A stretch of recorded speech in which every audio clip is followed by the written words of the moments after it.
This is the Mike LiPetri Show. What's up, what's up, what's up? It is Mike's Monologue. How's it going, everybody? We are here today to talk the good, the bad, the ugly May episode. So we're going to recap what went on in May, the good, the bad, and the ugly. We start today with the good. The Montana TikTok ban and the debt ceiling deal has been reached. Thank the Lord. Let's first start off with the TikTok ban in Montana. This legislation prohibits mobile app stores like those run by Apple and Google from offering TikTok within the state of Montana. This is first of its kind. This is unprecedented, and this is amazing.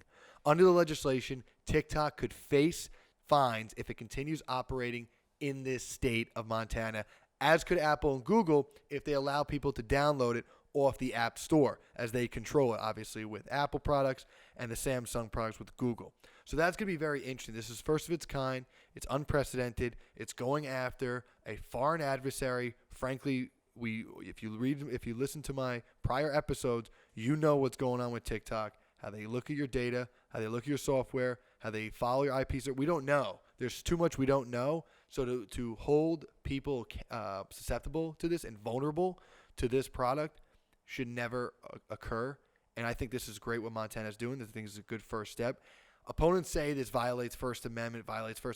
That's bull, by the way. I mean, that same goes for then the whole Twitter situation, because then you say when you had Jack Dorsey running Twitter and censoring Republicans, conservatives, then you didn't hear anything from them then. Only, of course, when it's TikTok in China and the Chinese government is trying to push their propaganda, now all of a sudden you have these so-called First Amendment right advocates coming out to say, oh, this is a violation. That's bull. The government has the right to do this. This is not violative. This is not violative of the U.S. Constitution. This is not violative of the First Amendment. This is a private company. You still have the right to speak.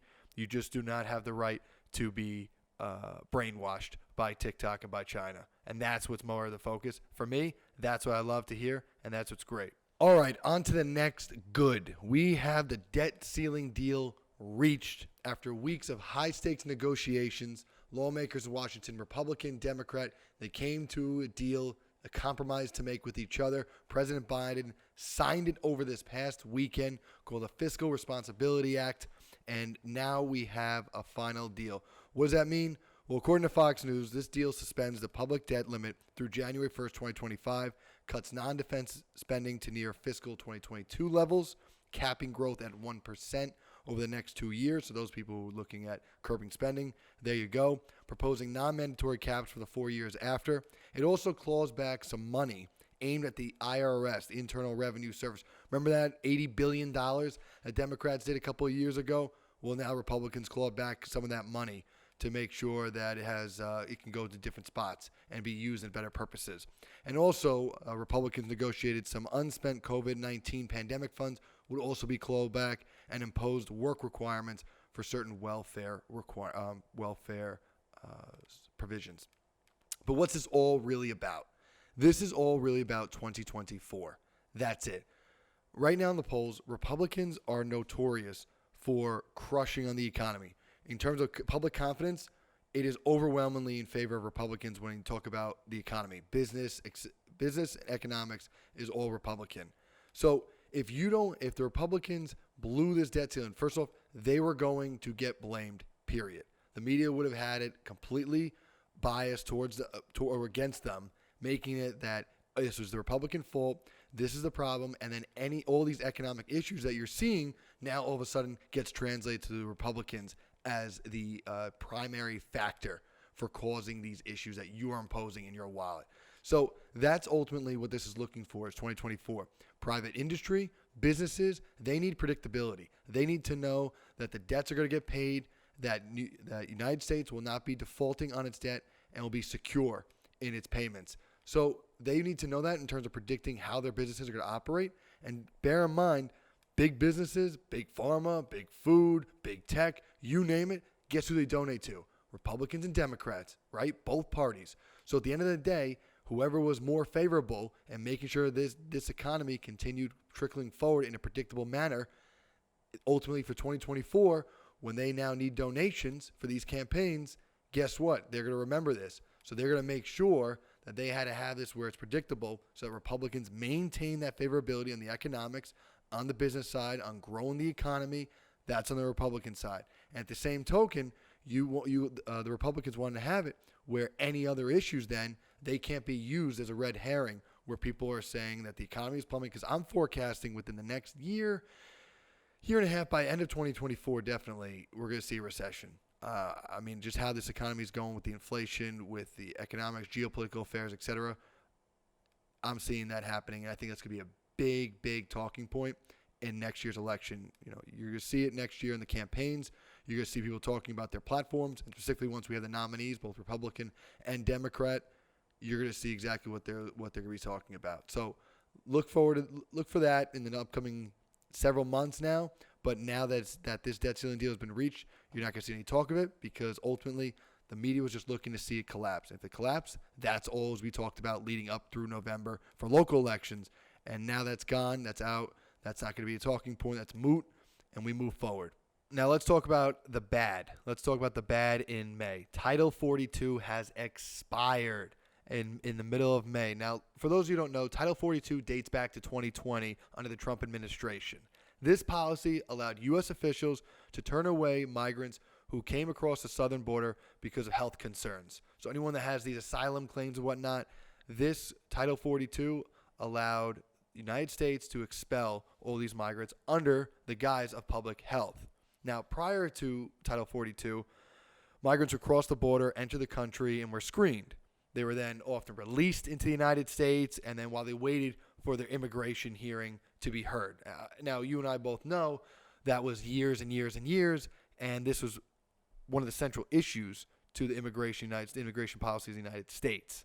So what we saw with Title 42 is this allowed a curtailing of migrants coming into the country under this public health reason that the United States can then turn away these individuals. Now, the Biden administration has since ended that in mid-May. And what happens? Well, this is very interesting. Preceding the ending of Title 42, you saw an influx of migrants, approximately 10,000 per day the week before, which is like record numbers. So approximately 80,000 in the week prior. But then thereafter, you saw the migrants, the actual migrants trying to enter the United States tapering off. Now, these migrants, again, are talking about the asylum claims. So Title 42 allowed you to turn away all these asylum claim migrants, people that are claiming asylum. Now, whether it's real or not, that's what the immigration case is for. But the point being is that the United States, just without any time or case or scrutiny, they just immediately would be able to turn them away. Now, because the Biden administration has lifted it, now all of them are coming in under the guise of quote-unquote asylum, whether it's legit or not, to be determined. But nevertheless, now the United States has seen an influx of those type of migrants. As a result, immediately thereafter, you saw a tapering off of these migrant claims. Why? Very interesting. The Biden administration actually has mirrored policies that the Trump administration wanted during President Trump's tenure. So I laugh about this because, of course, when you have a Democrat in the presidency, you don't have anything from the media complaining about that. Obviously, you'll have those left-wing radicals who are going to complain about it, but the media doesn't, which if it was a Trump administration or any Republican president, people would go bananas over it. And I think that's what's something so interesting is that double standard and the hypocrisy that once you have a Democrat doing what Republicans want to do, now all of a sudden it's okay, it's legit. But once a Republican wants to push forward these policies that are the right common sense policies, then all of a sudden we cry wolf. And I think that's so interesting how, and you saw that just right here because the Biden administration then implemented much more severe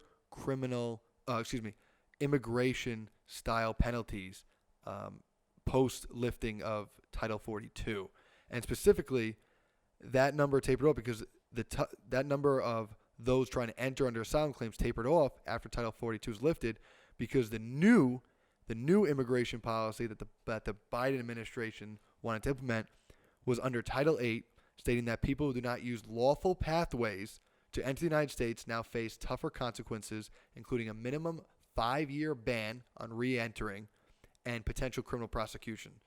Oh, now all of a sudden, Now, all of a sudden, everybody is all saying, yeah, that's fine. Yeah, that sounds good. That sounds good. Yeah, that's what we've been pushing. Legal immigration, lawful pathways, or you're out. That's all we're saying. That's been the Republican message from the get-go for the past several years. But nobody wants to listen to that. I find that so fascinating how the tables have turned once you have a Democrat president in there. But more importantly now, specifically in New York, you're seeing the ramifications. Because what are you seeing? Migrants coming into New York City, and then New York City trying to push them all over the state, right? $1 billion of New York State taxpayer money has now been expended to handle this migrant crisis. Think about that. $1 billion of taxpayer money. That's what you pay. That's what I pay. That's all going down because of improper and poor policymaking decisions. And I think that's what everyone listening, watching, you have to recognize that elections have consequences and issues are tangentially related to each other. It may not be direct, but what happens point A can affect which affects point B, which affects point C, then hits you point D. That's my point. It may not be direct, but it will get there. And this is a ramification. Bad immigration policy, bad immigration positions from the President of the United States, as well as those in the House and the Senate from the left, is a very big deal. And we need to have more common sense immigration policies that focus on instilling legal, lawful pathways, closing the southern border, stopping the gangs that are trafficking drugs, stopping gangs trafficking firearms, focusing on making it people who are going to contribute to the United States, who are going to help the United States. Because ultimately, that's the point. People, you want to have it where society that prospers, and those that come to this country will help this society grow. Right now, it's the classic JFK. Ask not what your country can do for you, but what you can do for your country. Now, all of a sudden, that's a Republican message, which it just shows you how the times have changed. And I think it's requiring much more of that common sense attitude. And now I want to talk to you about the ugly. Let's really get into this. This is something that's really bothered me. It's how much the media skews the messaging in terms of dividing people based on race. And it's something has become aggravated over the years. And I think it really hit a fever pitch, obviously, in the George Floyd time in 2020. But now hereafter, you're looking at it. This year, you saw the media coverage of Daniel Penny, which is the Long Island man who had a chokehold on another man in the subway, homeless man in the subway. And then you have who ended up dying.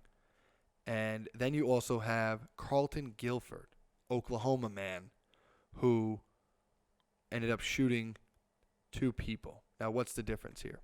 Daniel Penny, Long Island man who's choking out a black man in the subway. And then you have Carlton Guilford, who's a black man who shot 2 white people. Now, both of these situations are terrible. Both of these situations are problematic and goes to a greater issue of our justice system. But I think both of these issues, it highlights the media disparity. Specifically how?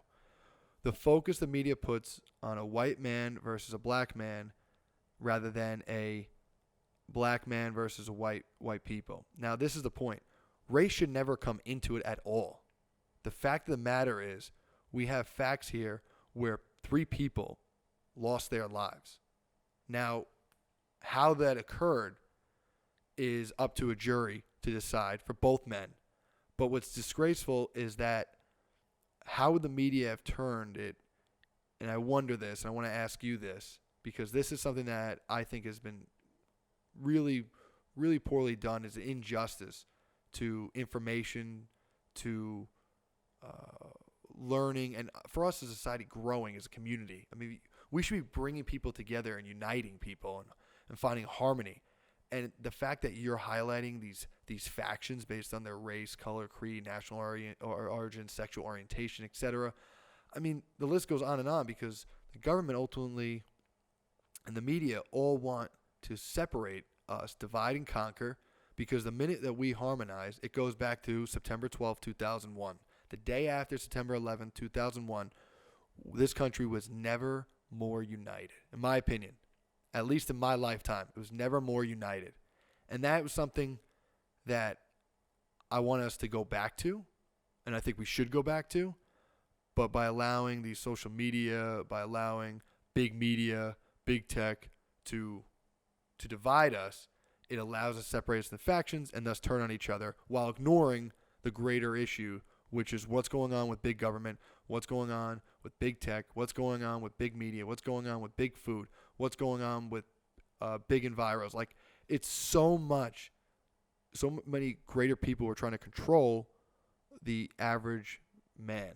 And I think that something need to be focused on. And I'm really thankful for each and every one of you who are listening to this podcast, this show, because it highlights how your thirst for what's actually going on beyond the headlines and going deeper. So I just want to highlight, if you look that up, you'll see how the news is covered. Daniel Penny versus Carlton Guilford, and it's something that to me is horrendous. And mind you, if a white man shot two black people, how would the media have reacted to that? Specifically because this man has been charged, Carlton Guilford has been charged with a hate crime. And then now look at it, if Daniel Penny was a black man choking a white man, how would that change? If you think not at all, then please let me know. Comment below, but shoot me an email, message me on Instagram or Facebook at Mike LiPetri. But I find that fascinating. I just want to talk about that. I think it's something that really needs to change today's day and age, and we need to have just reporting the facts, not making it, not embellishing or not exploiting the race differences as if that was the intent all the time. Here in Carlton Guilford, it was, which is sad, allegedly, and that's where we're going to see what happens with a jury that appears. But anyway, that's our episode for today. Thank you so much for listening, and tune in next week for next week's episode. Have a good one.